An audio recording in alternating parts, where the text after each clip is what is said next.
You know, when the world's most legendary investor makes a move, especially a secret one, everybody sits up and pays attention. For months, the market was just buzzing, right? Trying to figure out where Warren Buffett's Berkshire Hathaway was quietly putting its money. Well, folks, the secret is out, and it points directly to the very foundation of the American economy. So let's break down what he's buying and, more importantly, why it matters to you. So, what's the big question on your mind, on every investor's mind? It's always, what's the Oracle of Omaha buying? When Berkshire Hathaway filed paperwork hinting at this major undisclosed position, speculation just ran wild. Was it some new tech giant? Another big bank? Well, the answer turned out to be something way more fundamental. And here's the number, $1.8 billion. That's what was revealed when the curtain was finally pulled back. But here's the thing, this wasn't just one single bet. That $1.8 billion represents a really clear, coordinated move into a very specific sector with a huge new position in the American steelmaker, NUCOR. And let's be super clear about this. This isn't just about one company. This is a massive bet on the tangible, physical backbone of America. We're talking about real assets. You know, the actual steel that builds our bridges, the materials for our factories and our homes.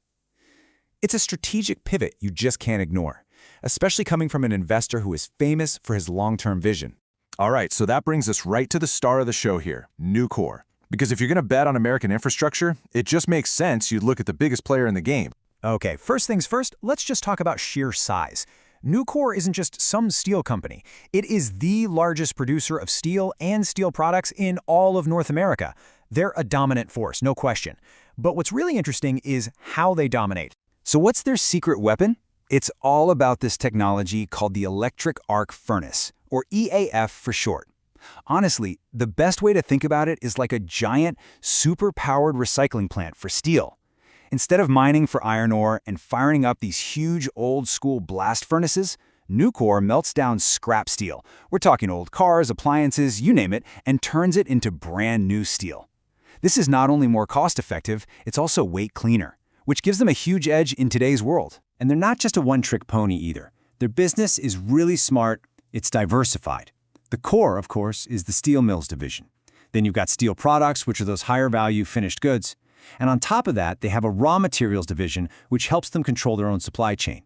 It's a really robust, integrated model. Okay, so now that you know who NUCOR is, let's get into the good stuff. Let's talk about the bull case. Why are some of the smartest investors in the world so optimistic about NUCOR right now? Well, there are several really powerful forces or tailwinds pushing them forward. First up, and this is the big one, right? You've got the Warren Buffett seal of approval. I mean, that alone is a huge deal.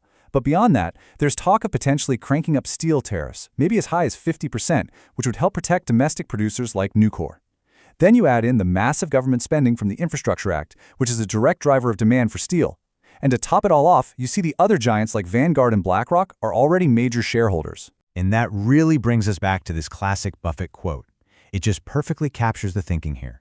This isn't some short-term trade. It's a bet that reflects his classic philosophy, a long-term belief in a durable, well-run American company. It signals confidence not just for next quarter, but for the next decade. All right, another huge piece of the bull case is NUCOR's shareholder friendliness. And that leads us to this term you hear a lot, dividend aristocrat. You can think of it as basically the Hall of Fame for reliable companies. To get this title, a company has to have increased its dividend payout to shareholders every single year for at least 25 years straight. It's a rare badge of honor that just screams financial stability. Now get this. NUCOR doesn't just clear that 25-year bar, they absolutely shatter it. We're talking over 50 consecutive years of rising dividends. For over half a century, through every kind of economic weather you can imagine, booms, busts, you name it, NUCOR has raised its dividend.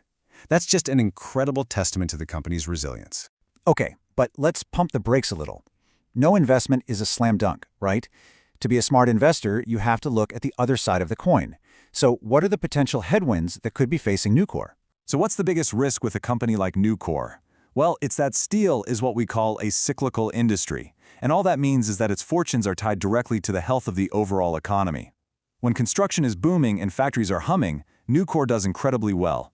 But if the economy hits a rough patch, demand for steel can drop off a cliff, and that can really hurt their bottom line. And look, NUCOR isn't operating in a vacuum. They've got some serious domestic competition. You've got Cleveland-Cliffs, which uses those traditional blast furnaces and really focuses on the high-end auto market. Then, of course, there's the iconic U.S. Steel, which uses a mix of old and new tech.